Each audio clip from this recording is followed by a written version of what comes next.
Alors, tout à l'heure, on a entendu que ce qui faisait le plus mal, c'est cette idée que le harceleur ne soit jamais sanctionné. Donc, la première des mesures, c'est de faire en sorte que le harceleur soit sanctionné. Alors, il faut s'entendre sur la notion de sanction, parce qu'on est à l'école. Donc déjà, évidemment, en fonction de la gravité des actes commis par le harceleur, la sanction ne va pas être la même.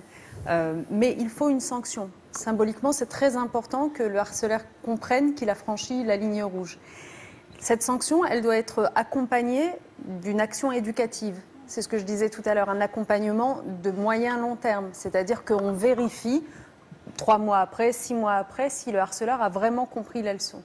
Et donc, quelle forme ça peut prendre? Ça peut prendre, si c'est très très léger, à minima, lui imposer de présenter des excuses à la victime, par exemple.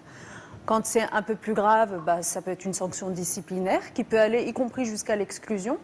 Même si je disais tout à l'heure, on a vu ça dans le passé parfois, exclure un harceleur mais sans qu'il y ait de travail éducatif à côté, ça n'a pas grand sens. Parce que le harceleur, à la limite, s'enferme même plus dans une espèce d'identité de leader négatif. Et quand il revient auprès de ses camarades, il a même plus d'impact et de poids. Donc il faut faire attention à ça. C'est pour ça que ce qui compte tout autant que la sanction, c'est vraiment l'accompagnement éducatif. Et madame la professeure d'éco-gestion, vous avez dit quelque chose de très juste, si je peux me permettre.